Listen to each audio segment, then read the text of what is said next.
썼지만 고민 상당 어려운 점 말해보세요 하면 다들 말 안 하세요. 그래서 어 간단하게 그냥 보통 제가 이런 특강을 열면 한 100페이지 그 PPT로 한 100장 정도를 막 쏟아내죠. 근데 오늘은 한 10장도 안 돼요. 그냥 이런저런 이야기하면서 서로 그냥 중간중간에 질문이 생기거나 의문이 생기면 특강 대화가 다르게 그냥 답해 주셔도 돼요. 그냥 오늘은 대화하는 시간이에요. 동기부여 조금 더 하시라고 대화하는 시간이니까 채팅방에 남겨주셔서 이런저런 이야기 질문해 주시면 제가 또 바로바로 답변 드릴 거니까 그렇게 그냥 오늘은 편안하게 진행하는 겁니다. 여기 지금 새로 들어오신 분들도 있고 기존에 아마 거의 제 수업을 들으셨던 분들이 아마 더 많으실 것 같아요. 여하튼 그걸 다 감안해서 오늘 뭐 글쓰기 핵심 세 가지, 뭐 글을 아주 쉽게 쓰는 법, 읽기와 쓰기의 위대함, 뭐 이렇게 제가 특강 때 100페이지 이상 할 때 내용이긴 한데 오늘은 질의응답 위주로 편안하게 대화하는 시간. 그리고 제가 또 좀 좋아하는 문장이죠. 써야만 자신의 길이 만들어진다라는. 독서를 많이 하신 분들은 당연히 똑똑해지기도 한데 독서에서 그치면 자신의 길은 안 만들어지더라고요. 그냥 우리가 봤을 때, 아, 저 사람 좀 똑똑해라고 하는 정도로만 이야기가 돼요. 그런데 이렇게 써서 자신의 이름으로 뭔가가 결과물이 나오면 그때 천천히 길이 만들어져요. 네. 이건 뭐 제가 하는 얘기라기보다도 세상의 이치죠. 우리가 뭐 유튜브 같은 경우도 뭔가 말을 해서 유튜브로 계속 그 영상이 남겨지고 하면서 사람들이 계속 쳐다보면서 그분이 유튜브에서 전문가로 인정받잖아요. 마찬가지예요. 글도 써서 자기 이름으로 뭔가가 나오는 그 숫자가 조금씩 누적이 되면 그때 내 길이 보여요. 아, 그런데 책만 열심히 주구장창 읽잖아요. 자신의 길은 보이지 않아요. 그냥 좀 똑똑한 사람이에요. 당연히 또 그 얘기도 맞죠. 책을 어느 정도 읽어야 또 쓰고 싶은 욕구도 생기는 것도 맞아요. 책을 전혀 안 읽었는데 막 쓰고 싶은 욕구도 있죠. 인간은 표출하고 싶은 동물이기 때문에. 예, 맞아요. 그런데 좀 더 멋지게 쓰려고 한다고 하면 일단 읽으셔서 텍스트라는 이 항목하고 좀 친근해지셔야 돼. 텍스트, 이 문자라는 것과. 예. 저는 뭐 국어 선생님이 아니기 때문에 띄어쓰기 이렇게 하라 저렇게 하라 이야기 안 드리잖아요. 여기 또 들어오신 분들 다 책 많이 읽으시는 분들이고 하기 때문에. 여하튼 자신의 감정을 자신의 생각을 글로 표현해 보는 것. 정말 근데 이런 분들이 많지 않 저도 요즘에도 쉽지 않아요. 내가 뭔가를 생각했는데 이걸 글로 표현하려고 하니까 또 뭔가 어색해요. 말은 좀 잘할 수 있을 것 같은데. 아마 지금 여기 계신 분들도 다 비슷하게 느끼실 거예요. 생각은 있는데 뭔가 블로그를 하거나 뭔가 쓰려고 그러니까 블로그를 하거나 남들한테 뭔가 보여줘서 내 생각을 표현하려고 할 때 잘 쓰지지 않을 거예요. 그래서 글이 어렵고 그래서 글을 많이 쓰면 우리가 좀 똑똑해진다고 말하는 거예요. 왜? 그만큼 쓰면서 고민을 하기 때문이에요. 고민이 없이 후루룩 제가 오늘 잠깐 뭐 AI 글쓰기 AI 책 쓰기 요즘에 아니 요즘에 단톡방에 보면 모든 책 쓰기 강좌가 AI가 들어가. 너무 재밌어. 그래서 저는 AI 뭐 챗GPT 저도 질문도 남겨보고 했는데 너무 좋아요. 근데 어 아마 챗GPT로 글을 뭐 챗GPT에서 A4 한 장 뽑아줘 하니까 뽑아주더라고요, 글을. 신기하게 정말 뽑아주는데 그렇게 글을 쓰면 우리 스스로가 똑똑해지겠어요? 우리는 변하지 않죠. 우리가 쓰는 질문의 그 질문의 그 어떤 퀄리티는 높아질 수 있겠지만 스스로에 대한 퀄리티는 높아지지 않아요. 그러니까 제가 추구하는 거랑은 조금 다르더라고요. 당연히 근데 그게 절대 나쁘지 않아요.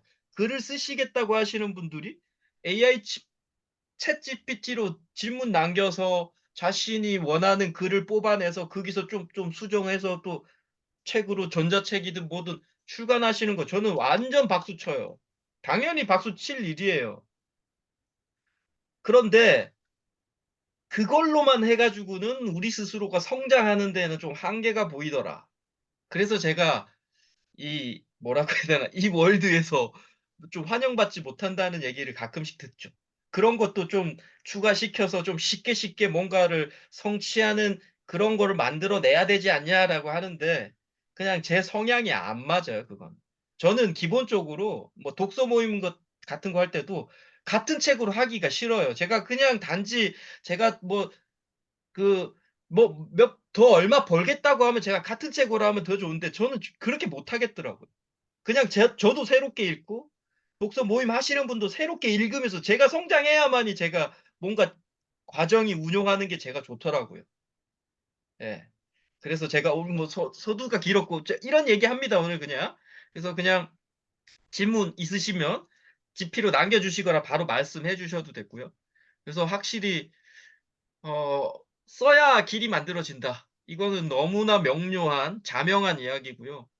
그래서 여기에 계신 분들 다 지금 자신의 길을 만들고 있거나 만들어졌던 분이지만 더 쓰면 쓸수록 더 자신의 길이 정교하게 만들어진다라는 거. 네. '나만의 길을 열다.' 이런 뭐 책들도 많잖아요. 네. 그래서 써야 한다. 뭐 저희가 글쓰기니까 제가 써야 한다지만 영상을 하면 끊임없이 영상을 남기셔야 돼요, 사람들이 보게. 그래야지 자신의 길이 만들어져요. 네. 일부러 좀 길게 끌고 있어요. 오늘 페이지는 한 10 개밖에 안 만들어서 제가. 네. 뭐 제가 오늘 처음 보시는 분들이 있어서 저 소개를 간단하게 하면 저는 정강민이라고 하고요. 뭐 지금 하고 있는 건 주로 책 쓰기 독서법 관련된 강의를 하고 있습니다. 뭐 유튜브 쓱쓱 쓰며 깊어지기 뭐 이런 것도 하고 있고 그리고 칼럼 요즘에는 이제 사례뉴스라는 곳에 칼럼을 쓰고 있습니다. 그리고 제가 창업책을 몇 권 써 가지고 창업 멘토도 하고 있고 창업 심사위원도 하고 있습니다. 뭐 참고로 제가 볼 때는 창업이나 글쓰기나 예를 들면 또 식당을 잘하는 법이나 네일샵을 잘 운영하는 법이나 다 똑같아요. 성공 법칙은 제가 볼 때는. 다른 게 없어요. 쪼금 디테일해서 약간 다를 수 있지만 다 같아요. 무슨 말씀인지 다들 이해하실 거라고 생각해요. 뭔가 뭔가 엄 뭔가 엄청난 뭐 그 기술 기반의 스타트업을 하면 뭔가 좀 다르게 운영해야 될 것 같고 동네 비비큐 치킨집을 운영하면 뭔가 또 좀 힘 안 들이고 운영해서 성공할 수 있을 것 같고 절대 그렇지 않아요. 비비큐를 운영하거나 AI 엄청 기술 기반 스타트업을 운영하거나 다 성공하는 법은 똑같아요. 글쓰기를 성공하는 법도 다 똑같고요. 네일샵을 운영하시는 분 제가 창업 멘토도 해 드린 적이 있는데 똑같은 얘기를 하고 있어요. 꽃집을 운영하시는 분도 제가 멘토링 해 드리고 있는데 똑같은 제가 말씀을 드리고 있죠. 그래서 다 똑같아요, 어떻게 보면. 하나를 딱 이렇게 느낌이 오면 네 그거에 대한 처방이 별게 없어요 다. 뭐 별게 없다는 게 아니라 다 같은 얘기를 하고 있어요. 단어가 좀 틀리고 뭔가 뭐라 그럴까 단어가 좀 틀리고 약간의 뭐 방법론적인 시차가 좀 틀릴 수 있지만 다 같은 얘기다. 예 제가 큰 깨달음이에요 이런 게. 예전에는 뭐 정말 식당 운영하는 거랑 기술 기반 스타트업을 운영하는 거랑 뭐 네일샵을 운영하는 게 "어떻게 같냐?"라고 할 수 질문하면 "그렇지 다를 거야."라고 했는데 지금은 과감하게 말씀드려요. "같다. 글쓰기도 같다." 질문 있으시면 질문해 주셔도 돼요. 네. 뭐 제가 몇 권의 책을 썼죠. 뭐 몇 권 안 썼죠. 최근에 썼던 책이 뭐 "위대한 기업은 한 문장을 실천했다." "혼란스러움을 간직하는 방법", "스타트업에 비춰라." 뭐 요런 것들. 개인적으로 뭐 전자책을 출간한 건 아니고 다 투고해서 계약해서 썼던 책들이고요. 뭐 요즘에 사례 뉴스 칼럼 쓰고 있어요. 칼럼 쓰면 뭐 항상 많이 본 칼럼 1 위로 올라갑니다. 네. 그리고 책을 출간하면 요즘에 뭐 공중파도 나오는 사람도 있지만 이런 유튜브 쪽에 많이 또 섭외가 돼요. 그래서 이렇게 하면서 또 출연도 하게 되고 저도 뭐 23만 유튜브에도 출연해서 강의도 해 봤고요. 하여튼 요런 게 또 색다른 경험이죠. 이런 사례 뉴스 같은 데에서 전화 와서 저를 인터뷰하겠다 막 이런 게 있어요. 신문사 뭐 조금 작으면 신문사지만 그때가 너무 기뻐요. '내가 뭐라고 나를 인터뷰한대?' 이런 거 있잖아요. '뭐 어때? 급도 안 되는 나를 인터뷰해서 뭐 하지?' 뭐 이런 생각이 들어요. 근데 여하튼 우리가 뭔가 결과물을 내면 사람들은 또 그래도 좋게 봐 줘요. 내가 갖고 있는 게 50 인데 왜 나를 150 으로 저 친구들은 쳐다보지?'라는 것도 좀 있고요. 네. 제가 뭐 글쓰기 핵심 세 가지 뭐 특강에서도 정말 이야기하고 제가 뭐 8주 과정을 운영하면서도 정말 많은 얘기를 하는 부분이죠. 네. 이게 다죠. 글쓰기나 책쓰기나. 책쓰기는 좀 다르고 그냥 글쓰기 한 꼭지를 이야기를 한다면 이게 다죠. 일단은 주의 깊게 보고 뭔가를. 그리고 주의 깊게 본 뭔가를 써 보고 그리고 뭔가 의견을 하나 내고. 의견이 어려워요. 어렵다기보다도 음 제가 요즘에 한 두 분 정도를 어 개인 교습을 하고 있어요. 쪼끔 더 비싼 금액을 받으면서. 네. 그분의 글을 보고 제가 다 고쳐 주는 쉽게 말하면 약간 대필 느낌의 그런 걸 하고 있어요.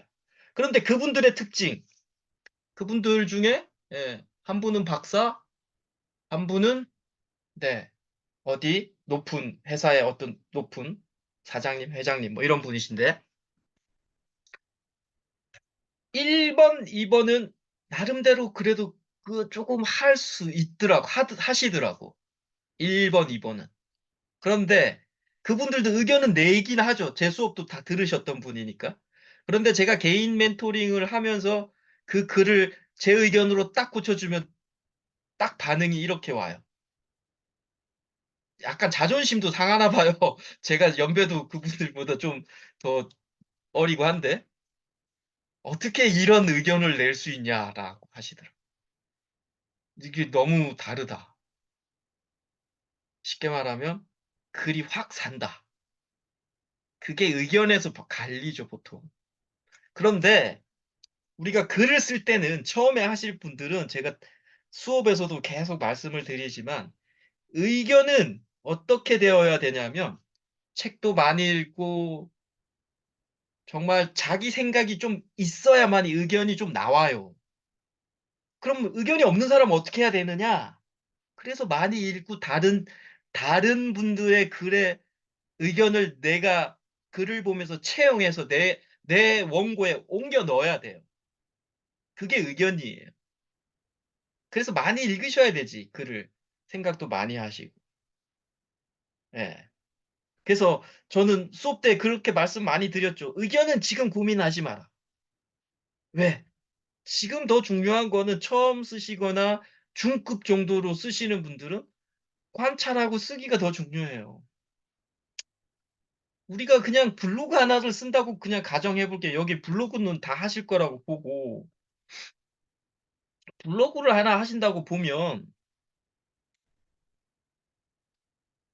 어디 맛집 블로그라고 생각해 볼게요. 맛집을 하시는 분들은 아마 어디 내가 어디 가야 돼 블로그도 물론 사진도 있지만 글도 있잖아요. '어디 가야 되겠다.' 거기 예를 들면 뭐 어떤 강남의 파스타집이다. 강남에 가죠. 관찰할 거 아니에요. 그 집에 팻말도 관찰하고 거기 들어가서 뭐 메뉴판도 볼 거고 그 식당 안의 분위기도 볼 거고 관찰할 거 아니에요, 블로그를 쓰시려면. 주의 깊게 보겠죠, 블로그에 남기려고 하다 보니까. 사진을 막 찍는 게 아닐 거죠. 자기가 관찰했는데 기억하고 싶은 걸 찍겠죠. 그게 관찰하는 거예요, 글에서는. 그렇지. 주의 깊게 보고 그리고 뭐 글쓰기로 이야기하면 독서도 관찰하는 거죠. 내가 이렇게 멋진 글을 쓰고 싶어서 쓰는 건데 내가 읽고 있는 책을 주의 깊게 보는 거잖아요. 슥슥슥슥슥슥 보면 관찰이 안 돼요. 당연히 글을 쓰시려고 하시는 분들은 주의 깊게 쳐다봐야 돼요. 네 그래서 많이 읽으셔야 된다는 게 그런 거고요. 자, 그러면서 쓰는 거죠. 블로그를 하다 보면. 관찰했네. 파스타집. 이게 분위기도 괜찮고 메뉴판도 깔끔하고 전체적인 분위기도 좋네. 이런 관찰하게 툭툭툭. 그다음에 그걸 쓰는 거죠. 블로그를 쓴다면. 그때 갔는데 맛은 어떻고 가격은 뭐 좀 15,000원이었고 위치는 강남구 어디 있었어. 그게 관찰하고 쓰기라는 거예요. 그다음에 마지막에 보통 의견이 나오죠. 가격 대비 맛있었어. 이건 그거는 블로그 하시는 분만의 글이라면 글을 쓰는 사람만의 의견이죠. 가격 대비 맛있었어. 그런데 내가 볼 때는 종업원들이 저런 옷을 안 입었으면 더 좋았을 것 같아. 위치는 강남구 파스타집보다 홍익대 쪽이 더 낫지 않았을까? 이런 의견을 나중에 다 할 수 있는 거죠. 블로그 하나를 하더라도. 그게 글쓰기랑 똑같죠. 관찰하고 내가 봤었던 거를 글로 쓰고 뭐 사진으로 찍는 것도 마찬가지고 쓰고 그리고 나는 좀 가격 대비 맛이 별로야. 의견 내는. 예, 이게 글의 한 꼭지에 들어가는 다예요. 그러면 우린 뭘 주로 해야 되느냐? 초반에서 중반까지 하시는 분들은 관찰하고 쓰는 거예요. 그래서 제가 8주 과정에서도 계속 말씀드리는 게 독서하셔라. 독서하셔서 거기에서 자신이 주의 깊게 자기 마음에 들어왔던 것을 원고에 옮기는 연습을 하셔야 된다. 필사하셔야 된다. 그 얘기를 계속 드리고 있죠. 근데 필사하라고 말씀을 드렸는데 필사를 꾸준히 하시는 분들을 잘 못 봤어요. 근데 계속 말씀드리지만 필사를 6개월, 1년 하셨던 분들이 책을 못 내신 분은 없었어요. 네. 과감하게 말씀드릴 수 있습니다. 근데 안 하시죠? 왜 안 할까를 제가 곰곰이 생각했는데 제가 유일하게 이해가 안 되는 부분이었어요. 필사는 그냥 하면 되는데 이건 뭐 고민거리도 아닌데 왜 안 하시지? 근데 이상하게 안 하시더라. 그런데 제가 알고 있는 어떤 분 중에는 필사를 꾸준히 하니까 나중에는 글을 정말 잘 쓰시더라고요. 제가 놀라울 정도로. 이분 나한테 수업 받았을 때보다 왜 이렇게 늘었지? 라고 물어보니까, 전화해서 한번 물어보니까 필사 꾸준히 했다고. 작가님이 말씀하셔서 그냥 미친 척하고 한 1년 필사했다고 하시더라. 그러니까 그냥 글이, 솔직하게 제가 그분한테는 말 안 했는데, 내가 이분한테 배우고 싶다 할 정도로. 네. 그럼, 뭐, 그게 그래서 그만큼 중요하다, 글쓰기에서. 네. 그래서 의견 내는 거, 그런 거죠. 질문 있으면 질문해 주셔도 돼요.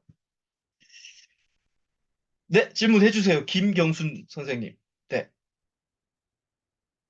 저는 부끄럽지만 네. 어찌어찌해서 책을 그 공저로 해가지고 낸 경험이 있습니다. 네.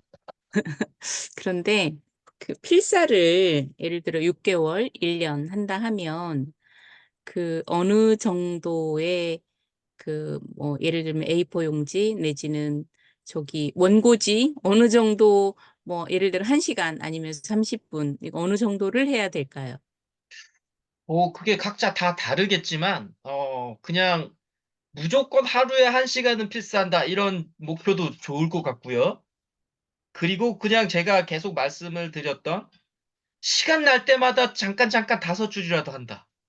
음, 점심 먹고 두세 줄 필사한다. 저녁 먹고 세네 줄 필사한다. 자기 전에 5줄 필사한다. 이런 것도 괜찮아. 시간이 안 나시는 분들.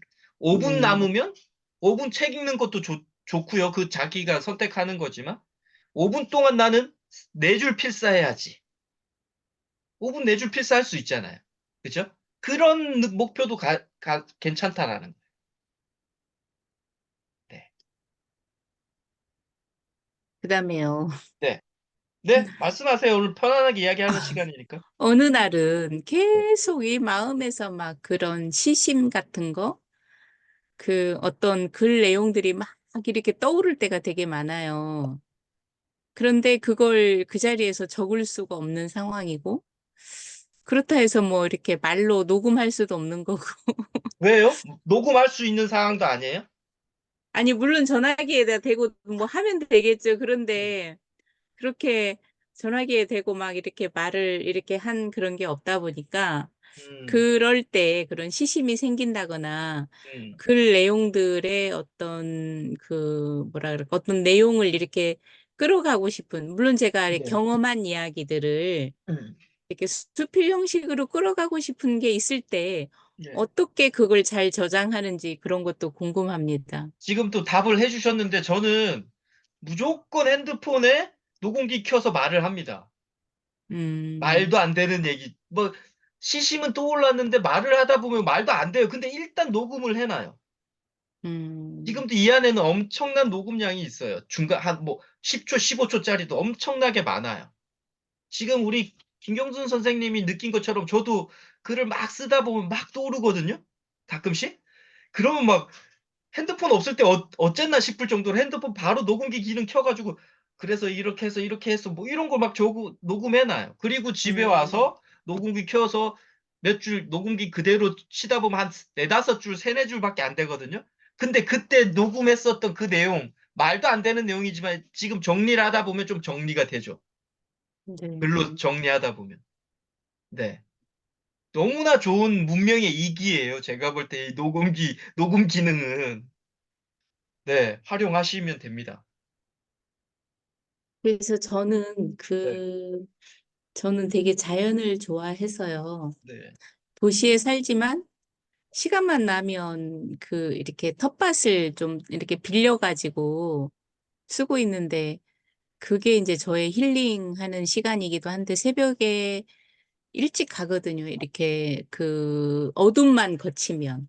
음. 그래 가는데 거기에서 느껴지는 그런 마음들이 너무 많은데 네네. 일상으로 돌아오면 네. 또 여기 일상에 빠져 가지고 살다 보니까 네. '아 그걸 어떻게 저장하지?' 그런 어디다 물어볼 데도 없고. 녹음 핸드폰을 들고 다니시잖아요. 네. 녹음하셔야 돼. 다른 방법이 없어요. 그때 저장 안 하고 집에 와서 쓰겠다 다 잊어버리셨을 거고요. 별로 생각나는 게 없을 확률이 되게 높아요. 네. 그렇게 뭔가 떠오른다는 얘기는 엄청나게 지금 제가 볼 때는 우리 김경순 선생님은 약간 그 작가적인 기질이 있는 거예요. 뭔가 쓰고 싶은 욕망이 있으신 거예요. 보통은 떠오르지도 않아요. 그거 쓰는 작업에 대한 열의가 없는 분들은 그런 게 떠오르지 않아요. 떠오르신다는 얘기는 되게 좋은 현상인데 그걸 놓치지 마세요. 그건 너무 좋은 지금 재료가 되는 거거든요, 글에. 본인만의 이야기이기 때문에 본인만의 또 생각이기 때문에 절대로 녹음하십시오. 최고 네. 좋아요. 글 쓰는 거 안 돼요. 그때 느려요, 글은. 그때 막 대충이라도 녹음해 놓는 게 가장 좋아요. 네. 알겠습니다. 네. 자. 네. 글의 구성 뭐 제가 또 특강 때도 말씀 많이 드렸고 글은 아까 뭐 선생님, 말씀드린 선생님 김범우 선생님 손 드셨어요? 좀 전에. 네. 그 못 질문해 보셨나 주세요. 봐요. 네네. 선생님, 필사한 거를 음. 뭐 좀 자주 들여다 봐야 되나요? 어떻게 해야 되나? 관리를. 그러니까 필사를 했다라는 그러니까 책을 필사를 했다는 얘기는 내 마음에 들어왔던 문장이잖아요. 그러니까 물론 안 들어오는 문장도 있겠죠. 어떤 분은 필사를 책의 1 페이지부터 300 페이지까지 그대로 똑같이 쓰는 것도 좋은 필사이고요. 근데 제가 그냥 좀 하는 필사는 선택적 필사예요. 내 마음에 들어오는 문장이나 문단이나를 저는 필사하거든요. 그러니까 제가 하는 기준으로는 '이 문장, 이 문단은 너무 좋은데?' 라면 그걸 필사합니다. 그 필사를 한다는 얘기는 결국은 저는 '이거를 글로 옮겨야 되겠다.'라는 생각이기 때문에 보게 되겠죠. 글로 뭐 블로그를 하든 뭘 하든. 블로그로 그 제가 뭐 제 블로그 지금 여기 계신 분들이나 계속 좀 봐셨을 텐데 짧은 문장들이 가끔씩 올라올 때는 제가 그게 책에서 보면서 '제가 이건 나중에 책으로 활용해야 되겠다.' 싶어서 필사를 해 놓은 것들이거든요. 예, 그러니까 블로그로 옮길 땐 당연히 봐야 되겠죠? 그쵸? 필사했었던 내용을 보고 옮길 거 아니에요, 블로그에. 그러니까 뭐 자주 일부러 자주 본다라는 얘기까지는 제가 좀 말씀드리기는 어려운데 그거를 필사했던 거는 그래도 활용하는 게 우리의 또 의무고 우리가 글이 빨리 늘어나는 방법이잖아요. 그러니까 당연히 봐야 되겠죠, 글을 옮길 때는. 네. 글은 이렇게 구성되어 있다라는 것도 말씀을 많이 드렸죠. 글은 사실과 의견으로 되어 있다. 모르겠어요. 제가 글쓰기하고 별로 관련이 없던 사람이었기 때문에 제가 중학교, 고등학교 친구들한테 이 강의를 한번 했는데 글은 사실과 의견으로 되어 있다. 저한테는 엄청난 깨달음이었는데 그 친구들 당연하지 않아요 그러더라고요. 저 되게 그때 충격 먹었어요. 저한테는 엄청난 이 사실이었는데 그 친구들은 아이 아니 선생님 당연하죠. 글은 사실과 의견으로 되어 있어요. 다 배웠어요 저희 그러더라고요. 아 그래? 미안하다. 내가 어릴 때 글쓰기하고 관련이 없는 삶을 살아서. 여하튼 네 우린 다 알고 있죠.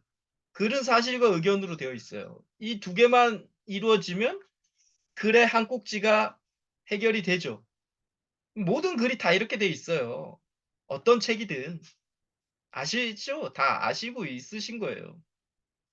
사실과 의견인데 아까 말했던 사실은 이런 거예요. 관찰, 쓰기에서 사실을 쓰고 있는 거죠. 책을 필사한 것도 사실이잖아요. 내 다른 책을 본 것도. 그죠? 그래서 사실에 내 의견을 내면 글이 나오는 거예요. 여기 아까 말씀드렸던 의견을 내는 거. 근데 의견은 지금 잘 안 나올 수 있으니까 근데 솔직하게 말할게요. 박사님 개인 지금 멘토링도 해드리고 있는데 개인 교습으로 박사님이고 이러신 분들은 뭔가 멋진 의견을 낼 것 같죠. 그래도 그 분야의 박사인데 아니에요. 그렇지 않아요. 그래도 그분들은 의견을 내야 되는 걸 알기 때문에 그래서 정직하게 살라고 합니다라는 뭐 이런 간단한 의견이라도 내놓고 글을 끝내더라고요. 네. 근데 훨씬 제가 편하죠. 그런 분들 개인 교습을 하면. 의견을 낼 수 아니까 제가 그 의견을 이렇게 수정 변환을 시킬 수 있으니까. 네. 여하튼 그만큼 그러니까 지금 의견을 못 낸다고 너무 스스로 자책할 필요는 없다라는 얘기. 근데 글은 여하튼 사실과 의견으로 되어 있고 사실은 뭐냐면 제가 또 글쓰기에서 이런 얘기 많이 하죠. 자신이 겪었던 사례가 있으면 사례를 쓰시라. 이게 사실이 결국 사례나 같은 얘기거죠. 뭐 어떤 심리 상담을 하시는 분들은 내가 어떤 내담자를 만나서 심리 상담했었던 그 사례, 이분이 이런 고민을 나한테 토로했어요. 그래서 저는 이렇게 말했어요. 그러니까 그분은 또 이런 또 질문을 또 던졌어요. 그래서 저는 또 이렇게 말했어요. 이런 게 사례인 거예요. 네. 사례를 쓰시라는 게 결국은 사실을 쓰는 거랑 똑같은 거죠. 그리고 사례라고 이야기하는 순간에 주장, 의견이나 주장이나 다 같은 얘기예요. 제가 일부러 조금 설명하려고 표시해 놓은 거예요. 의견, 주장 같은 얘기예요. 의견이라고 표현하는 어떤 이야기일 수도 있고 내 주장이라고도 이야기할 수 있고. 그래서 글은 주장이 있으면 이유 사례가 있으면 게임 끝나죠. 자기계발서의 전형적인 게 이제 이런 거죠. 문제사항이 발생했고 그거에 대한 나만의 방법론을 제시하면 그게 일반적인 자기계발서의 전형이죠. 문제사항은 뭐냐? 결국 사례죠. 사실인 거예요. 다 같은. 문제사항 뭔가 내담자랑 상담했는데 그 내담자가 뭐 이런 엄청난 고민을 저한테 토로했어요. 그게 문제사항인 거잖아요. 그런데 내가 그거에 대한 관련된 공부도 많이 했고 책도 많이 읽어서 그래서 그 내담자한테 요런 방법론을 한번 써보세요. 잠을 못 자요? 불면증을 겪고 계시군요. 그러시면 낮에 햇볕을 받아보시고요. 뭐 우유를 이런 게 우리가 알고 있는 방법론들이잖아요. 그 방법론 쓰는 거죠. 이 방법론이 결국은 뭐냐? 주장이나 의견이나 다 같은 얘기, 같은 궤라는 거예요. 네. 벌써 두 페이지 했는데 벌써 35분이 지나가네요. 여하튼 제가 1시간 동안 특강할 때는 100페이지를 이야기하죠. 근데 오늘은 그냥 하나를 좀 진득하니 말씀을 좀 드립니다. 그래서 글은 글쓰기의 핵심은 이렇게 관찰, 쓰기, 의견이 있는데 그 글의 구성은 사실, 의견, 이 사례, 주장, 문제사항, 방법론이다라는. 네. 그리고 제가 그 프리라이팅 얘기 참 많이 하죠. 글을 좀 쉽게 쓰는 법이 뭐냐라는 얘기. 뭐 여기 뭐 한 반 정도 되시는 분은 제 강의도 듣고 특강도 많이 들으셨던 분들이니까 알고 계시겠지만, 글쓰기는 딱 두 가지로 이야기가 또 되죠, 이것도.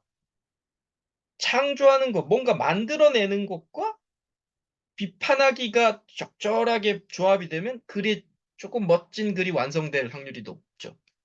그런데 이게 이 창조하는 거하고 비판하는 게 두 개가 한꺼번에 딱 이루어지지 않더라는 거예요. 글쓰기를 많이 하셨던 분들이 이야기가. 제가 하는 얘기가 아니고. 저도 마찬가지죠. 그래서 두 기능을 계속 분리시키라고 이야기합니다. 야, 뭔가 만들어내는 것이랑 비판하는 거 좀 분리시켜라고 이야기하는 거예요. 그래서 프리라이팅 이야기 많이 했잖아요. 일단은 뭔가를 계속 써내보는 작업을 해보셔라. 창조해보셔라. 비판하기가 결국은 글에서 태고하는 얘기죠. 태고 작업. 글을 수정하는 작업. 블로그 예를 계속 듭니다. 그냥 블로그가 여러분들께 가장 친숙하고 가장 편안하기 때문에 원고로 이야기하면 또 좀 어려울 수 있으니까. 블로그 하실 때도 아까 말했던 파스타집에 맛집 가서 사진 찍고 내가 글을 몇 자 옮기고 그쪽에 가격대 이런 거 쭉 쓰셨잖아요. 그게 창조하게 한 거죠, 일단.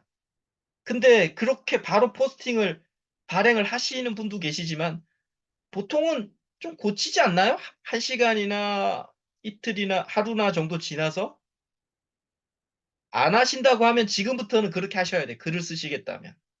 글을 딱 쓰시고 바로 발행을 누르시면 안 돼. 글쓰기 하시는 분들은. 일단 멈추시고 저장을 해 놓으시고 내일 또 보셔야 돼. 딱 천천히. 아, 그 집에 갔는데 그 분위기에서 요 글을 조금 더 써주면 사람들이 더 이 맛집 파스타 집을 더 조금 좋아하게 되겠는데 라면 그 글을 몇 자 적어내시고 어제 활용하지 않았던 사진이 있으면 또 좀 집어넣고 그게 비판하기인 거죠. 쉽게 말 글에서 말하는 태고하기 기능인 거예요. 태고 수정하는 거. 글은 태고에서 확 달라지죠.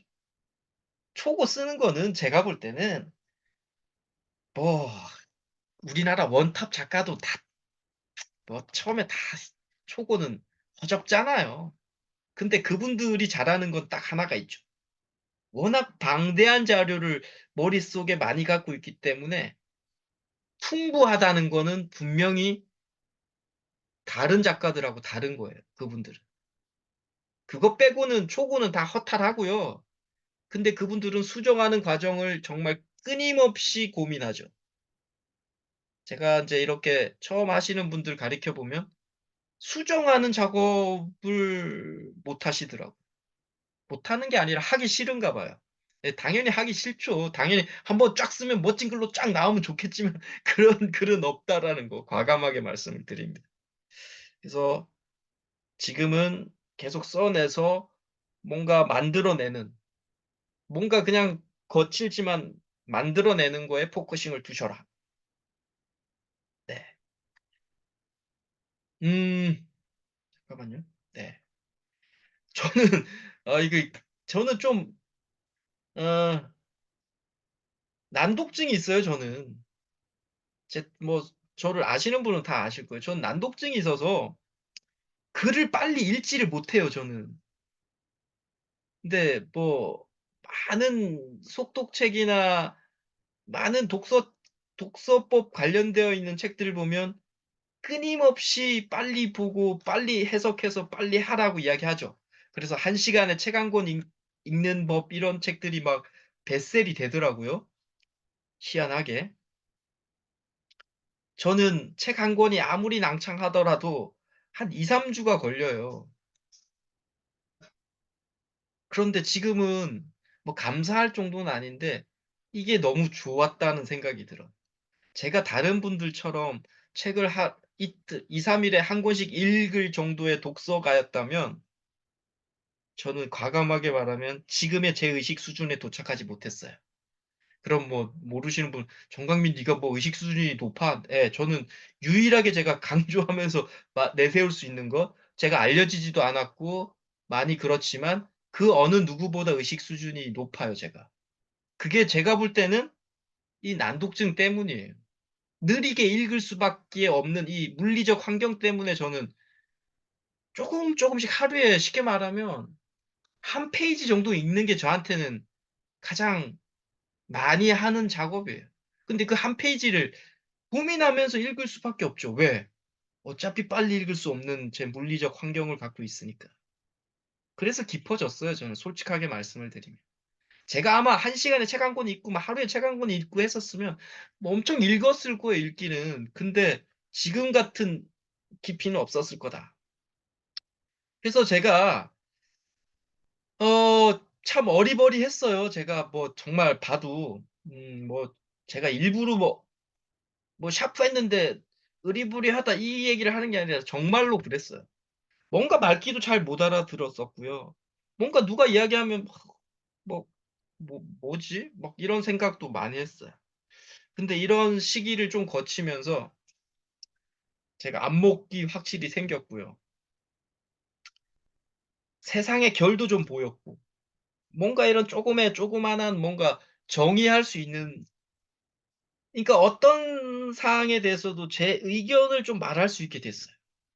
그래서 제가 가장 요즘에 좋아하는 게 질문 받는 거예요. 예전에는 질문을 어디 공식적인 자리에 가서 마이크를 이렇게 앞에 앉아서 누가 질문 주면 막 좀 약간 두려웠어요. '아 이거 뭘 무슨 얘기를 해.' 근데 요즘에는 '왜 나한테 안 주지? 그렇다고 내가 손을 들고 질문하기에는 좀 뻘쭘한데.' 막 그런 생각도 들어요. 왜? 제 생각이 지금 명료하게 있기 때문에 사안에 따라. 그래서 제가 책 쓰게 하는 과정에 뭐 어떤 분은 심리 상담 책 쓰시고 어떤 분은 뭐 자살에 관련된 책 쓰시고 어떤 분은 또 뭐 하여튼 여러 종류가 있지만 제가 다 상담해 드리고 코칭해 드릴 수 있는 게 저만의 이런 의견이 있기 때문에 가능했다라는 거예요. 근데 그 기준이 뭐냐? 제가 뭐 수천 권의 책을 읽었다? No, 아닙니다. 예, 그렇게 읽을 수 있는 환경도 안 되니까. 그런데 느리게 읽을 수밖에 없는 이 난독증으로 인해서 전 집에 책이 몇 권 없어요, 솔직하게 말하면. 그런데 계속 같은 걸 또 봐요. 왜? 새로운 책을 보는 건 저하고 안 맞아요. 왜? 더 느려지니까 그러면. 기존에 읽었던 책을 뭐 3년 전에 읽었던 책을 또 봅니다. '와 멋지다.' 하면서. 근데 보통 사람들은 대부분 트렌드한 거를 보게 되죠. 요즘에 베스트셀들 막 그거 보는 것도 저는 분명히 찬성하고 너무 좋은 건데 제가 못하니까 저는 그걸 잘 실행은 하지는 못해요. 그래서 기존에 제가 감동해서 읽었었던 내용을 또 봅니다. 그래서 과감하게 말씀드리죠. "어떤 책도 다 이해할 수 있다. 그래서 질문 달라." 네. 막 그런 자신감을 오버해서 살고 있어요. 네. 그 맛에 살고 있습니다. 이 얘기 뭐 그냥 잠깐 해 드리고 싶어요. 아까 뭐 이 AI 얘기도 해 드렸잖아요. 아니 요즘에 제 단톡방 이렇게 들어가 보지도 않아요, 다른 단톡방을. 근데 책 쓰기 강의가 다 AI 글쓰기, AI 책 쓰기. 근데 너무 좋은 제도인 것 같더라고요. 왜냐하면 챗GPT에다가 의견을 물으면 정말 신박한 문장으로 A4 2장, 3 장으로 뽑아 달라면 딱 뽑아 주더라고요. 그래 AI 글쓰기, AI 책 쓰기 다 좋아요. 자 그런데 제가 추구하는 거는 스스로가 성장해야 되는 걸 추구한다고 제가 끊임없이 말씀드리고 있는 사람이죠. "내가 이런 문제가 있어. AI야 답해 줘." 그래서 내가 책을 A4 두세 장을 만드는 거. 예 그렇게 해서 그 A4 두세 장 원고를 잘 읽으셔서 그걸 나한테 체화하는 것도 좋은 방법이라고 저는 생각해요. 절대 저는 부정하지 않아요. 그런데 기본적으로 AI에 물어서 글을 원고를 채웠다. 낭창하게. 좀 낭창해지더라는 걸 제가 느껴요. 제 스스로도 다 해 봤는데 왜냐하면 제 글도 아닌데 제 글인 것처럼 해야 되니까 쪼끔 고치긴 하는데 내 게 아니라는 게 제가 모르게 이게 성향의 차이인 것 같아요. 짜증이 나더라고요. 뭐야 이게? 그럼 내가 이렇게 해서 뭐 해? 물론 이렇게 해서 뱃셀이 되면 내가 뭐 갑자기 막 사람들한테 막 존경받고 뭐 부도 쌓고 하면 좋겠다 생각은 하지만 모르겠어요. 그거 거짓말이잖아. 내 마음에서 그런 마음이 올라. 근데 네가 그 정도도 아닌데 그 의견. 근데 솔직하게 말할게요. AI에 냈던 의견이 전 좀 한심하게 아직까지 느껴져요. 그렇게 깊이 있게 저한테는 다가오지 않더라고요. 근데 좀 충분히 활용할 만은 해요. 제가 볼 때 뭔가 막혔을 때 답을 찾아내는 거는. 그래서 저는 대부분은 AI 책 쓰기죠. 책 쓰기는 결국 결과물을 빠른 시간에 우리가 가지고 싶었기 때문에 아마 많은 수많은 강사들이 AI 책 쓰기를 지금 이렇게 강의를 오픈해서 수강료를 받으시면서 하시더라고요. 자, 동의합니다. 근데 그냥 AI 글쓰기로 여러분들은 전환을 하세요. 책 쓰기는 당연히 뭔가 결과물을 빨리 낼 수 있으니까 얼마나 통쾌하고 좋아요. 그런데 그게 자신의 성장에 조금 완전히 그 체화되지 않는다고 느끼면 활용은 하시되 참고는 하시되 너무 책 쓰기에 매이지 마세요. 그러면 제가 볼 때는 그 의식적 사고 능력이 자라나지 않는다고 과감하게 말씀드려요. 네. 지금 이 상태인 거예요, 그냥. 이건 제 가치관이에요. 여러분도 좀 다르기 때문에 제가 강요하진 않지만 저는 그렇다라는 거. 네. 그래서 그냥 책 쓰기보다는 AI로 글을 쓴다 생각하시고 좀 참고하시면서 조금씩 자신의 블로그나 원고에 이렇게 하시지. AI로 책을 쓰겠다. 네, 어떤 분이 어제도 전화 와서 다 썼대요. 며칠 만에? 뭐 한 달 만에 썼대요. 뭐 AI로 해서 답해서 다 썼대요. 그러면서 그분이 아주 좀 뭐라고 해야 되나 조금 자신 없는 목소리로 그런데 제 글이 아니라서 이런 얘기를 하시더라고요. 예, 그 다 똑같이 느끼는 거죠. 그러면서 저한테 그러시더라고요. 작가님이 좀 다 좀 고쳐질 수 없어요? 그러더라고요. 제가 순간 화가 확 아니 자신이 쓴 글도 아니고 AI에 물었던 것을 저한테 고쳐달라고. 그래서 제가 350만 원 주세요. 제가 꼭 지금 그 수업하고 있어요. 이렇게 말을 했는데 좀 기분이 안 좋더라고요. 그 AI로 답했던 거를 해서 저한테 고쳐달라? 아니 제가 뭐 호구도 아니잖아요. 그건 또 아니잖아요. 네. 그래서 제가 조금 뭐 그랬었는데 여하튼 그래도 분명히 그렇게 AI로 글을 써서 내가 뭔가를 해보겠다고 하는 거는 전혀 안 하시는 분보다는 100배 우위에 있는 거예요. 예, 그런 분은 어떻게라도 나중엔 책을 쓰게 될 거예요. 네, 그러니까 하시라고, 하시라. 근데 너무 여기에 매이지 마시라고. 네, 성장에서는 한계가 있다. 네, 제가 이번 주 토요일부터 일단은 제가 정규 수업을 지금 하려고 합니다. 모집이 조금 덜 되고 있는데요. 그 과정 잠깐 설명하고 또 질의응답 하겠습니다. 8주 수업이고요. 1주부터 8주차까지. 네, 주제 1, 2주차 때 개인 멘토링도 하고요.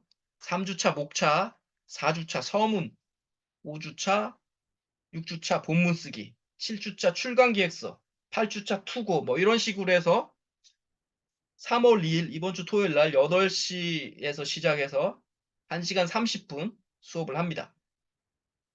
관심 있는 분들은 저한테 전화 한번 주시고요. 아, 네. 그 광고를 하게 되네요. 잠깐 하고 들어갈게요. 네, 뭐 책 쓰기 여러 과정들 많아요. 4주에 150만 원, 어떤 데는 400만 원.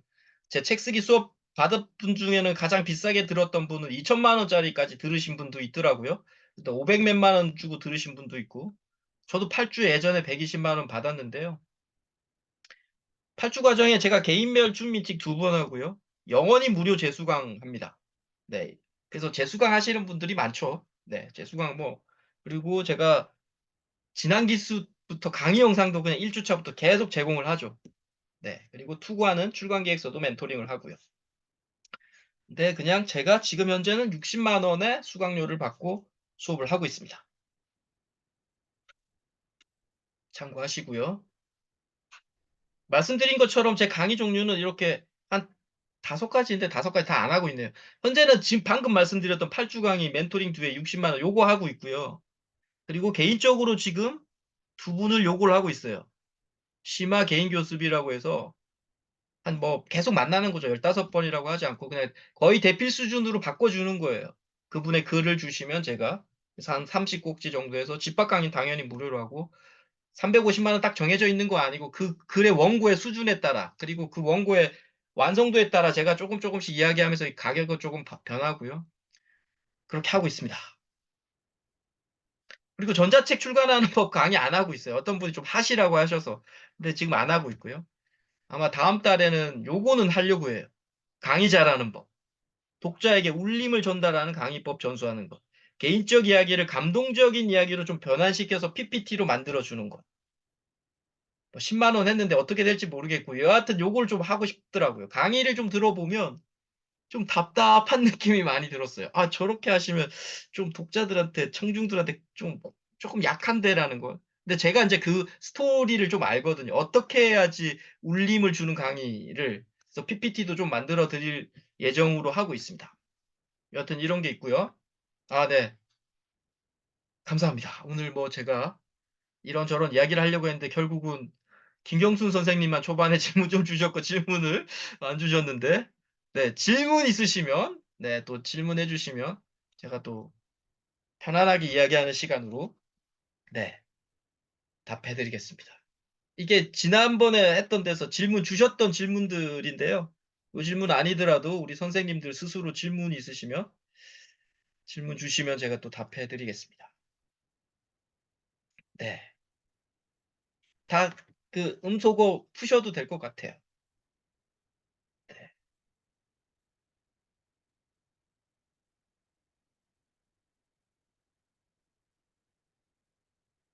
좀 신기한 게 제가 1시간 보통 특강할 때 한 거의 100장 정도의 PPT로 했다가 오늘 10장도 안 되는 걸로 이렇게 1시간을 또 하네요. 신기하네요, 스스로가. 10분의 1도 안 되는 PPT로 이 1시간을 제가, 아, 많이 성장했구나 느낍니다, 지금 스스로도. 네, 저기 맨 마지막에 있는 내용들, 네. 네, 이 내용들을, 저희들이 지금 다 보통 하는 질문들이죠. 많이 주셨던 질문들. 네. 네. 뭐, 책을 쓰기 위해 책을 많이 읽어야 할까요? 네. 당연하다고 합니다. 네. 글을 쓰는데 글하고 친숙해지지 않은 분이 글을 잘 쓸 수는 없겠죠. 그러니까 책을 많이 읽으시고 필사를 많이 하셔야 되겠죠. 책을 쓰는데 근데 필요한 네. 질문 있으시죠? 그 책을 낼 때요, 그 네. 페이지가 한정이 돼 있나요?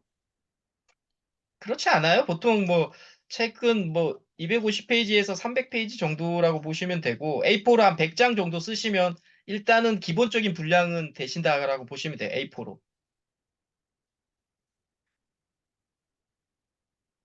네. 처음에 글을 썼다가 그 내용을 자꾸 이렇게 함축을 해서 줄이니까 음. 저는 아는데 다른 사람한테 이게 전달이 될까 하는 이런 아쉬움들이 있어서 음.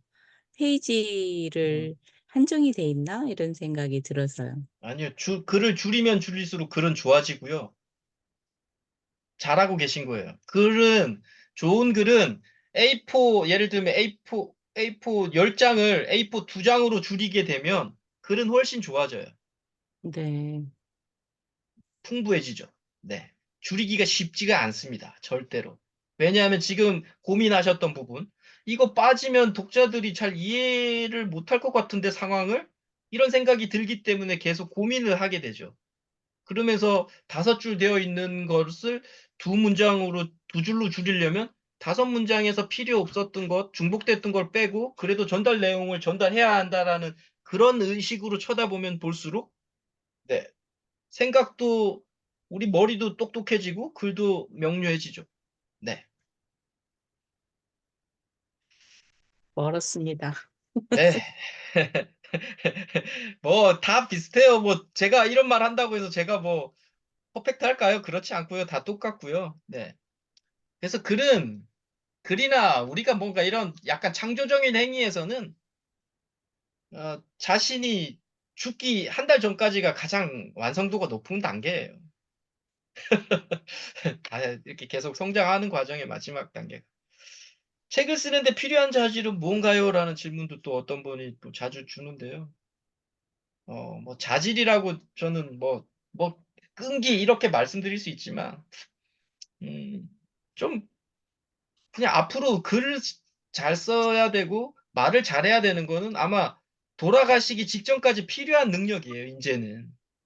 말을 잘하거나 글을 잘 쓰는 거, 자신의 생각을 잘 표현하는 거. 그거가 안 되면 그냥 사회적으로 크게 주목받지 못할 거예요. 지금 사회적으로 주목받는 분들이 말 잘하거나 글 잘 쓰시는 거잖아요. 근데 글을 잘 쓰시는 분들은 기본적으로 말을 좀 잘할 확률이 높아요. 네.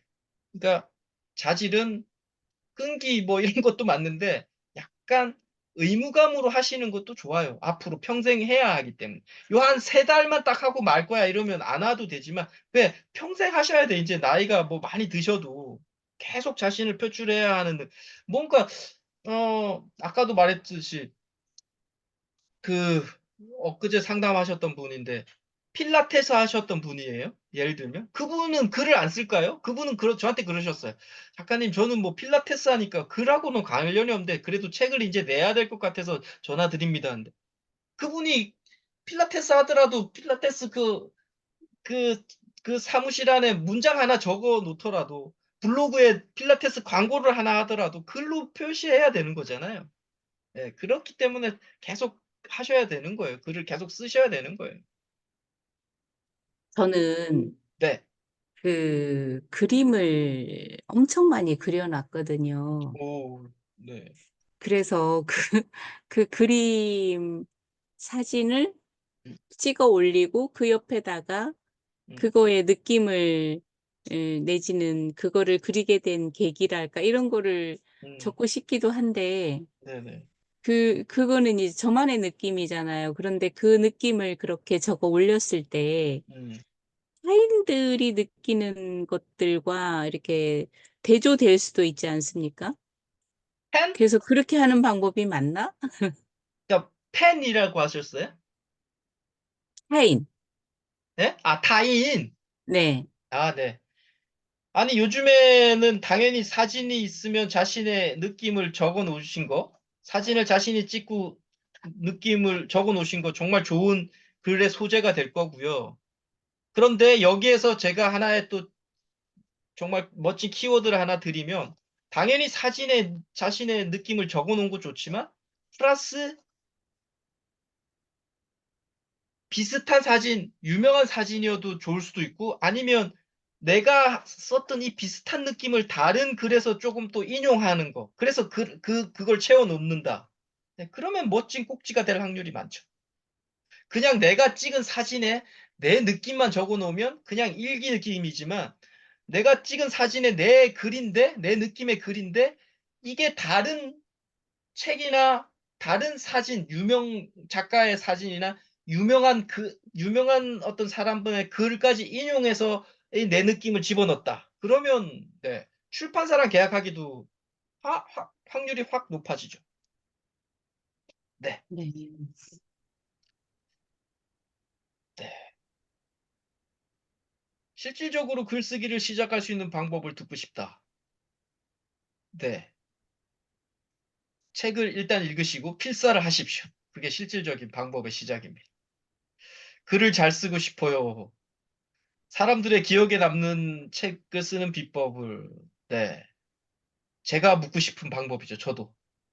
글을 잘 쓰고 싶고, 저도. 사람들의 기억에 남는 거는 베세를 쓰는 건데, 저도 지금 묻고 싶은 거죠. 네. 근데 제가 이런 얘기를 드려요. 베세를 어떻게 써야 됩니까? 하면, 방법은 알아요. 두 가지 방법이에요. 자신의 인생을 베셀로 만들라. 두 번째, 자신이 쓰고자 하는 분야의 책을 100권을 읽어라. 그 분야의 책을.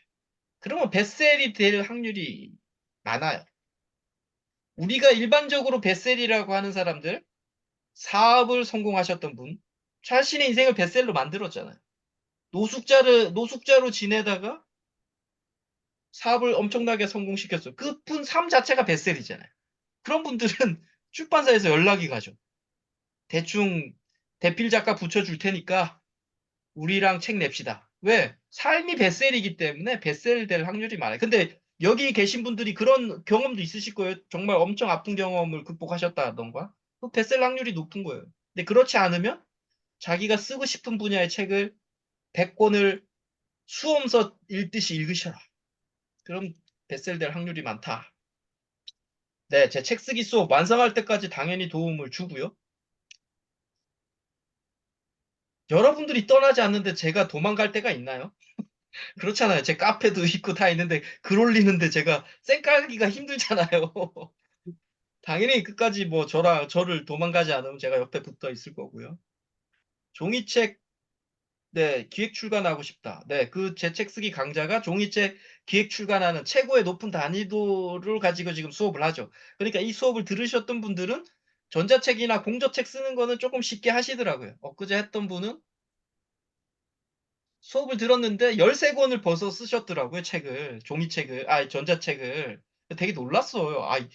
어떻게 13권씩이나 쓰지? 라는 정도로 되게 놀랐고요. 하여튼 그렇게 쓸 수 있더라. 네. 네. 전자책 낼 수 있는 구체적인 방법. 제가 전자책을 출간 안 해서 모르겠는데 하여튼 A4로 한 3, 40페이지 쓰시면 전자책은 뭐 바탕 그 표지 이렇게 해서 이렇게 뭐 만들어서 또 내시는데 크게 어려움 없이 내시더라고요. 보니까. 안에 내용만 어느 정도 채우시면. 네. 그렇게 네. 질문 해주세요. 제 전화번호고요. 혹시 뭐 의문이 있으시면 전화 연락 주시면 네, 제가 또 답변해드리고 부재 중 전화 있으시면 또 전화 드립니다. 네, 질문해 주세요.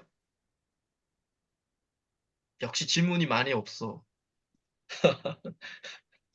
네, 편안하게 해주세요. 오늘 그냥 대화하는 시간이니까. 제가 네, 지금 글을 쓰는 속도는 지금 많이 좀 지연이 되고 있긴 하지만 필사를 요즘에 음, 계속 하고 있었네요. 음, 근데 이제 뭐 필요한 부분만 발췌해서 하진 않았고 그냥 한번 처음부터 음, 끝까지 그냥 쭉 이렇게 써보는 거를 하고 있었거든요. 네, 어, 근데 거기서 이렇게 마음에 드는 구절들이 있어요. 그걸 네, 이제 체크를 해놓긴 했어요. 근데 거기에다가 또 내 의견을 다는 것까지 가면 너무 시간이 네, 필요한 거예요. 네, 그래서 아까 의견은 뭐 나중에라도 뭐지, 뭐, 나중에라도 하라고 하셨으니까 제가 그 인상 깊은 구절이라도 뭐 이렇게 뭐 블로그나 이런 데 올려놓는다든지 따로 뭐 메모를 해놓는다든지 네. 그렇게만 해서 속 진도를 나가도 되겠죠? 그렇죠. 그렇게라도 하시는 게 좋죠. 그게 정말 좋은 방법이죠. 필사하셨던 거를 나 이런 걸 필사했어라고 이렇게 블로그에 멋지게 뭐 사진도 있으면 사진도 올리시면서 최선을 다해서 내가 다른 사람들한테 그러니까 필사를 한다는 얘기는 내 마음에 들었다는 얘기는 내가 하고 싶은 얘기를 이 저자가 대신 해준 거예요. 얼마나 고마워. 고마운 거예요, 그거. 근데 어떤 분은 그러죠. 그건 베낀 거라고. 네. 그렇게 생각할 수 있지만 우리가 저작권의 문제는 또 나중에 고민을 해봐야 되겠지만 그걸 내 글로 나중에 바꿀 수 있거든요. 문장도 바꾸고 내 생각을 좀 넣어서. 네. 근데 일단은 그걸 하려면 지금 말씀하신 것처럼 필사에서 블로그 하시거나 필사에서 뭐 브런치에 올리시거나 뭐 여하튼 어떤 SNS 요즘에 글 쓰는 공간에 자신의 느낌을 계속 올려내시는 것. 필사한 내용을. 네. 그러다 보면 당연히 뭐 글은 좋아지죠. 네. 계속 하시길 그 저, 바랍니다.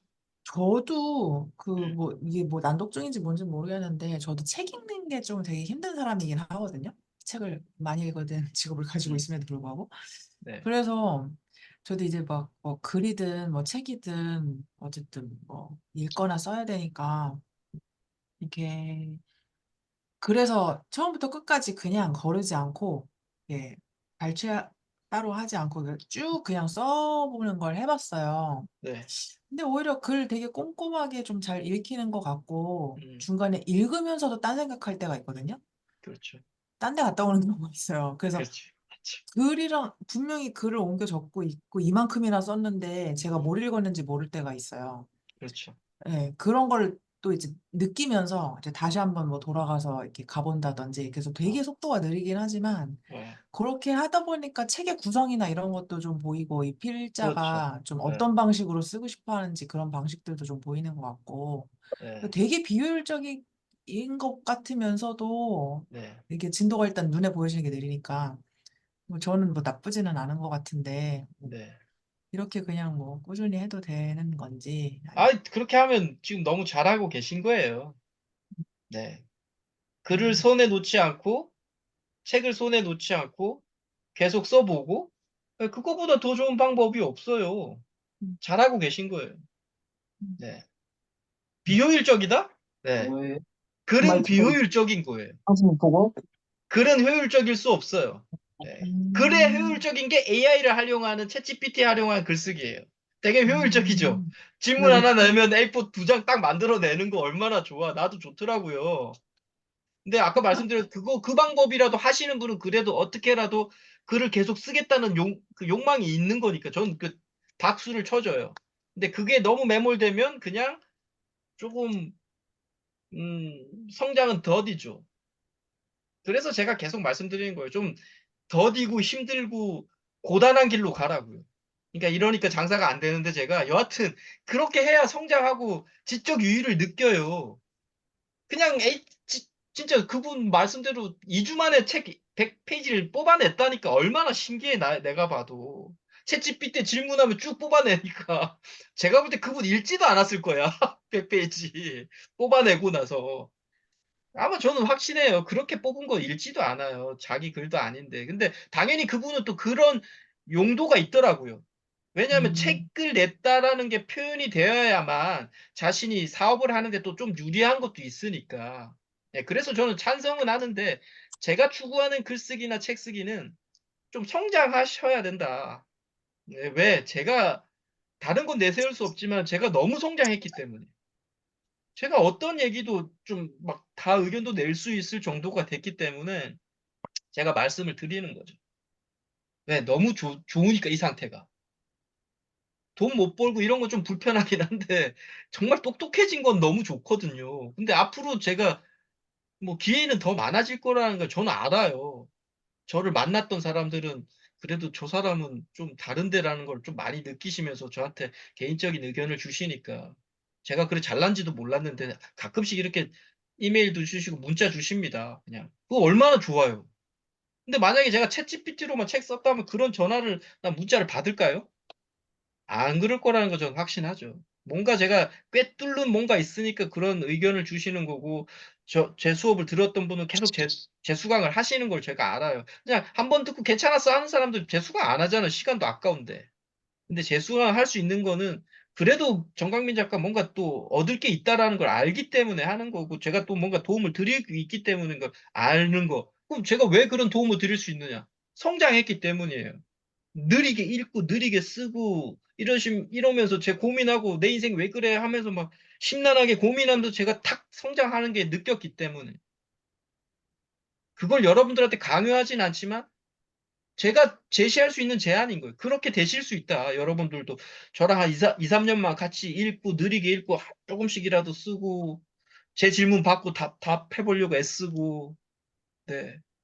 근데 제가 종교, 철학, 영성 다 제가 어떤 누구보다 어떤 목사님보다 더 명료하게 제가 답해 드릴 수 있다니까요, 지금. 괜히 또 길어졌네요. 질문. 질문. 작가님, 예, 네. 작가님, 저도 좀 네네. 엉뚱한 질문을 한번 아, 해볼게요. 네네. 네, 작가의 하루는 어떤지 참 궁금해요. 작가의 하루는 어떻게 보내시는지, 주로 하루 중에 어떤 시간에 글을 쓰시는지 좀 네. 궁금하고요. 왜 그러냐면 이제 저도 35년 동안 이렇게 메인 직장 생활을 하다 보니까 저도 좀 작가가 되고 싶었어요. 사실 제가 가지 않은 길이 작가로서의 길이었어요. 그래서 작가의 하루를 어떻게 보내시는지 좀 궁금해요. 네. 어, 그, 제가 요즘을 말씀드릴 수도 있지만 그 전에를 먼저 말씀드릴게요. 저도 똑같이 글로 써서 내가 그 이유 자체가 제가 뭔가 어릴 때 글을 잘 써서 어릴 때 문학 소년이어서가 아니었다고 말씀드렸잖아요. 책하고 전혀 관련 없던 삶이었고 뭐 전공도 회계학을 전공했고 전혀 관련이 없던 사람인데 나이 들어서 직장도 많이 옮기는 과정에 내가 이러다가 완전 노숙자 되겠는데? 그러면 내가 늦은 시기까지 할 수 있는 일이 뭘까? 하다 보니 읽고 쓰는 일이라고 생각해서 그때 읽고 쓰는 일에 종목하면서 제가 말도 안 되게 회사도 그만두고 했는데요. 그게 이제 한 7, 8년 전이죠, 벌써. 그때 제가 했었던 게 아침에 일어나서 무조건 도서관을 갔어요. 7시 여는 데도 있고 8시에 여는 데도 있고 무조건 도서관을 가서 그때는 철칙이 그거였어요. 이렇게 한참 벌어야 될 나이에 지금 못 버니까 네 스스로의 삶은 타이트해라. 그래서 아침에 7시 무조건 가서 저녁 11시까지 하는 도서관에 있었어요. 그때 하루 종일 했었던 게 읽고 쓰고 사유하는 일이었어요. 아침에 맨 먼저 했던 일은 그때 기억나는 게 그거예요. 도서관 창문에 나뭇잎이 있어요. 나무가 쫙 올라와. 그거 묘사하는 일 했어요. 나뭇잎이 살짝 흔들린다. 참새가 앉았다. 조금 더 크게 흔들린다. 그냥 뭔가 묘사를 하면 좋다고 하니까 책에서, 글쓰기 책에서 끊임없이 하루 아침에 1시간, 2시간은 묘사하는 연습. 그리고 점심 때 눈 감고 그 근처 도서관에서 밥 먹고 운동장 돌아다니면서 사유하는 것. 이렇게 살아도 되나? 이건 아닌 것 같은데, 정광민? 너 왜 그렇게 사냐? 뭐 이런 고민. 하여튼 무조건 11시까지 남아서 읽고 쓰기 했던 일이고요. 그게 이제 시간이 쭉쭉 되고 요즘에는 어 어차피 제가 읽는 일 자체가 느리기 때문에 지금도 앞에 딱 펴져 있는 책이 있는데 이 페이지를 지금 하루 종일 보고 있는 거예요. 아침에 일어나면 이거 보는 거예요, 잠깐.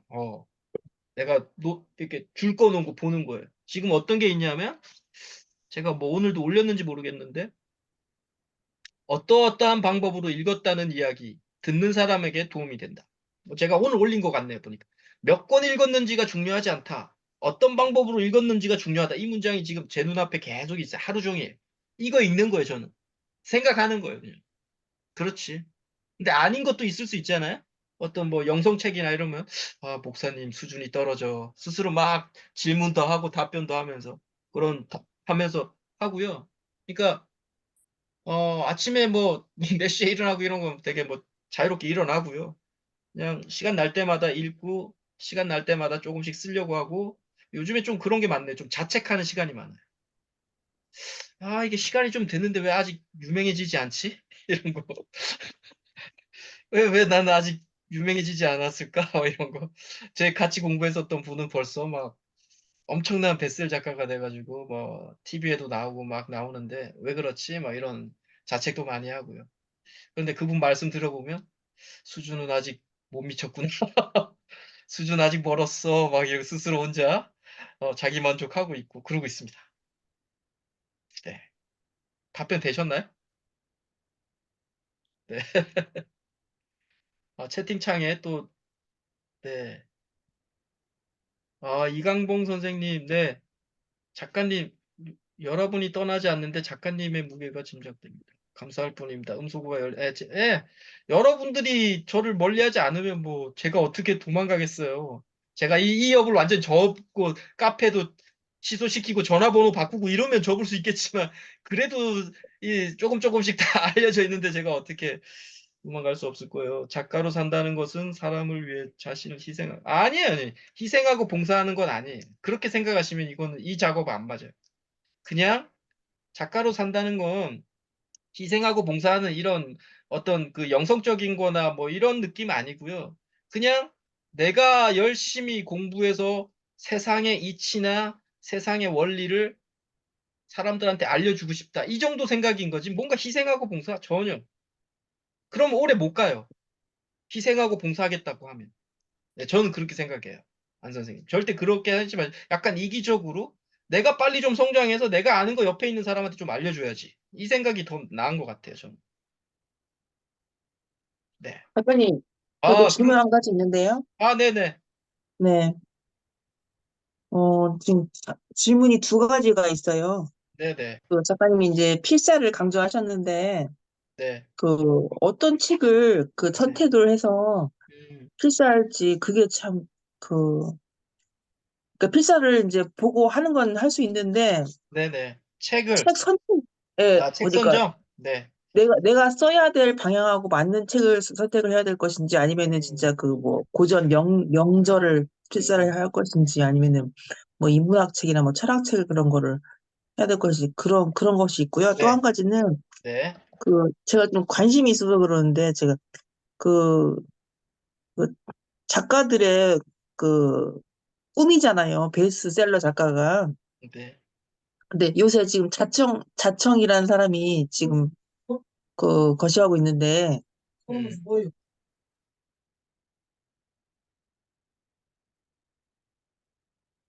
네.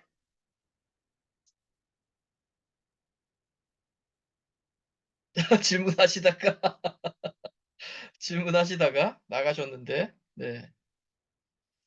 어, 네. 여보세요? 책 읽는 셀럽님 말씀해 주세요. 첫 번째 네. 필사 책 선정 말씀하고 자청? 그거하고 이제 자청이라는 사람이 요새 네. 그 뭐야 그 책 쓰는 작가인데 아, 네. 사업가고 근데 이 사람이 역행자라는 책으로 지금 그 베스트셀러가 됐거든요. 아, 역행자. 네, 많이 들어봤어요. 역행자. 예, 예, 네네. 예. 많이 됐는데 지금 그 유튜브 세상에서 난리가 난 거예요. 그 이 왜요? 사람이 사기꾼이라고 지금 또 사기꾼 프레임으로 지금 사기꾼이 걸려가지고 됐어요? 네. 예 그래가지고 이 사람이 지금 책도 많이 팔았거든요. 네. 책도 엄청 많이 팔았고 뭐 강의도 팔고 막 그랬는데 네. 지금 보니까는 네. 너무 유명해지니까 네. 좀 위험하다는 생각이 좀 들더라고요. 좀 갖고 저는 안 그래도 좀 겁도 많은데 제가 제 책이 팔리지도 않겠지만 뱃셀이 이런 돼서 사람들 자청같이 예, 또 다른 사람들한테 역공을 받을까 봐? 예, 유명세라고 해야 되나요? 유명세. 네. 그게 좀 생각을 해봐야겠다는 생각이 좀 들더라고요. 갖고 음. 그걸 감당할 수 있을까?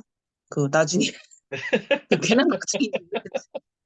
네, 답변 드릴게요. 네, 1번 죄송해요. 필사 제가 너무 엉뚱해가지고 예. 아니요. 뭐 그런 충분히 그런 질문 느낌 오실 분도 있으실 거니까. 필사 책 선정 어떤 책이 좋으냐? 네, 제가 음, 하는 방법은 일단은 그 내가 멋진 문장력으로 내가 그 멋진 문장력까지도 이 필사를 통해서 향상시키고 싶다 하면 번역책은 필사하지 마세요. 외국 작가의 한국 번역 작가가 했던 것보다는 문장력이라고 하면 한국 고유의 작가들, 한국 사람이 쓴 책 있죠. 그냥 번역된 것 말고 번역 작가들은 영어를 잘하시는 분들이 국어도 잘하시니까 이렇게 번역한단 말이에요. 근데 그거는 문장력하고는 조금 관련이 없을 수 있어요. 그러니까 문장력만을 위한다면 한국 사람이 쓴 유명 베스트셀 작가의 책을 선정하시고요. 그리고 책의 종류는 뭐 이게 각자 사람마다 틀린데 정말 너무나 재밌어서 필사해보고 싶다라는 생각이 드는 거는 그거 해보시면 좋아요. 근데 필사를 한다는 게 보통은 뭐냐면 인간의 근본적인 마음 안에서 우러나는 건 뭐냐면 내가 저 사람처럼 되고 싶다예요. 이거거든요. 원래 보통 마음은. 그래서 한국의 멋진 작가, 나도 저 사람처럼 글 좀 써보고 싶은데 이 생각이 드는 작가의 필사를 하는 게 가장 좋아요. 저는 예전에 몇 번 말했죠. 구본영 작가라고 지금은 돌아가셨는데 그분의 글을 보고 나는 이분처럼 꼭 되고 싶다고 해서 그분의 책을 정말 필사를 많이 했어요. 예, 제가 했던 방법은 그거고요. 그리고 방금 말씀하셨던 인문학 책, 네, 그냥 내 사고력을 조금 더 깊게 하고 싶다 하면 인문학 책 필사하시는 것도 또 좋은 방법이에요. 네, 핵심은 뭐다? 지속할 수 있는 책을 하셔야 되는데 지속할 수 있으려면 자기가 닮고 싶은 작가의 책을 필사하는 게 좋아요. 나도 이 사람처럼 글 쓰고 싶다. 한 명씩 없으면 있으셔야 돼. 작가의 길을 가시려면. 나는 정말 어떤 뭐 여주 작가면 여주 작가 누구 정모의 그분처럼 쓰고 싶다면 그분 책을 많이 읽으시고 그분 책을 필사하시면 그분처럼 비슷하게 쓰게 돼요. 네, 그런 방법. 네, 그리고 역행자를 쓰셨던 자청이 있는데 유명세가 생기면 어떡하냐. 네. 그럴 수 있죠. 근데 네, 그냥 삶을 반듯하게 살면 어떤 유명세가 닥치더라도 자기가 또 그거를 무너뜨릴 수 있어요. 지금 반듯하게 사시면 되잖아요. 약간 사기꾼 느낌 안 나게 사시면 되잖아요. 너무 아, 근데 걱정하지 마시고. 지금도 우리 그 뭐야, 우리 애기 아빠가 저도 사기꾼이라고 한 번씩 하거든요. 근데 좀 이제 약간 부항기가 있고, 네, 좀 이렇게 그 현실보다 조금 그 낙천적인 경우에도 사기꾼이라는 소리를 들을 수 있나요? 그럴 수 있죠.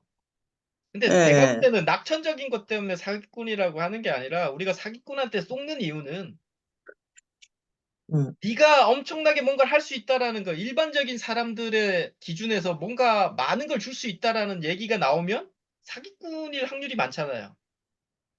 예, 뭐 폰지 사기 같은 경우 이자율이 5%인데 우리한테 맡기면 10% 준다면 그건 사기꾼인 거예요. 아니 시장 이자율은 3%인데 어, 어떻게 10% 줘? 그러니까 그런 게 사기꾼이고요. 강의 시장에서도 마찬가지죠. 이렇게 하면 네가 뱃셀이 돼. 이렇게 하면 네가 책 나와. 사기꾼이죠. 일반적으로 2달 만에 책이 나올 수 없는데 2달 만에 책 낸다. 그 사기꾼이죠. 왜? 그렇게 낼 수가 없기 때문에. 물론 AI로 써서 뭐 그냥 할 수는 있겠지만 그런 게 아니라 하면 사기꾼인 거죠. 그쵸? 제 눈에는 다 보여요, 사기꾼이.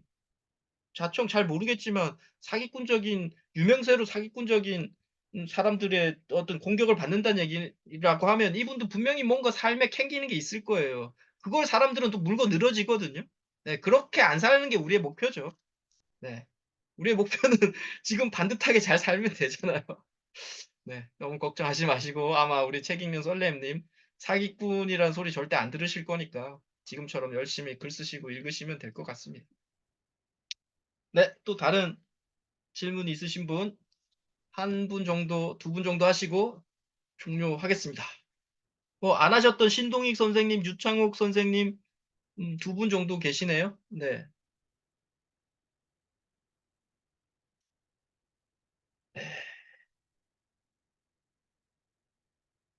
없으신가요? 다른 분들, 네. 하나 하시죠. 하나만 하고 끝내시죠, 뭐. 이상 야릇한 질문 한번 해보세요. 제가 어떻게 답변하지 저 스스로도 지금 궁금해요. 얼토당토하는 질문 해주세요. 제가 질문 받는 거 좋아한다 그랬잖아요. 필사를 네네. 타이핑을 하나요? 아, 연필로 쓰나요? 네. 뭐, 타이핑으로 하는 것도 필수하고 연필로 쓰는 것도 필수한데, 그냥 본질적으로 이야기하면 제가 봤어요. 제가 체험한 건 아니고, 연필로 종이에 쓰는 게 자신의 의식 향상에는 30% 정도 더 도움이 된대요. 근데 저는 개인적으로 타이핑 합니다, 그냥. 저는 그냥 계속 블로그도 하고 글로도 원고도 옮기고 할 거니까. 예. 근데 여하튼 더 성장하기 위해서는 타이핑보다 이렇게 손으로 직접 쓰는 게 훨씬 우리 사고력을 더 증진시킨다. 당연히 맞겠죠. 타이핑은 빠르잖아요. 이 손으로 쓰면 느리잖아요. 그래서 세상의 이치는 정확해요. 느리고 느릴수록 우리는 깊어져요. 빠르고 AI로까지 갔잖아요. AI로만 활용하면 절대로 우리가 성장하지는 못해요. 우리 뇌가 성장하지는 못해요. 힘든 일을 가시고요. 고단한 길을 가시기를 바랍니다. 글을 쓰시는 분들이 너무 쉽게 가자. 네, 좀 많이 봤어요. 근데 그것도 하나의 방법이긴 한데 그 방법도 채용하시면서 예를 들면 AI로 글 쓰는 거 채용하시면서 내가 갖고 있는 이 글쓰기로 의식한 내가 성장을 위한 목표라고 하면 AI에 의지하지 말고 그냥 우리가 저한테 배웠던 그 상황을 계속 또 연습하시는 것도 좋은 방법이에요. 예. 질문 없으신가요? 선생님, 제가요, 아, 네. 환경이 바뀌는 바람에 앞에 수업을 듣다가 후반에 못 들었는데, 3월 2일부터 다시 제가 합류해서 하려면 어떤 방법을 해야 되나요? 아, 하시는 분들 제가 또 톡방에 하실 분들 있으시면 말씀해 주세요 하면 제가 또 초대해 드릴 거예요. 아, 네. 알겠습니다. 네. 없으시죠? 이제? 뭐 채팅 하나 주셨는데 네. 힘들고 고단한 길을 가야 성장한다. 네. 너무나 맞는 얘기입니다. 네. 쉽고 편안한 길로 성장했다? 그런 게 사기꾼이에요. 아까 말했던 쉽고 편하게 돈 많이 벌 수 있어. 쉽고 편하게 뭐 잘할 수 있어. 사기꾼이에요. 과감하게 말씀드립니다. 예. 어렵고 고단하고 짜증나는 길로 가시도 하다 보면 어느 순간에 부쩍 성장돼 있을 거라고 저는 확신합니다. 자, 오늘 뭐 1시간 좀 좀 넘었는데요. 뭐 여러분들의 많은 그 어려움이 해결되셨으면 좋겠고, 또 혹시 제 수업을 참여하시겠다고 하시는 분은 전화 한번 주시면 제가 좀 상담도 좀 드리고, 네. 이렇게 해서 한번 또 할 거니까. 또 주변에 또 수업 들으셨던 분들 중에 3월 2일 날 지금 모집이 좀 느린데 한두 분 정도 있으시면 꼭 좀 소개시켜 주세요. 네. 네, 부탁드립니다. 수업 들으셨던 분들은. 네. 자, 그러면 오늘 여기서 종료하겠습니다. 감사합니다. 고맙습니다. 네, 감사합니다. 감사합니다. 감사합니다. 감사합니다. 네.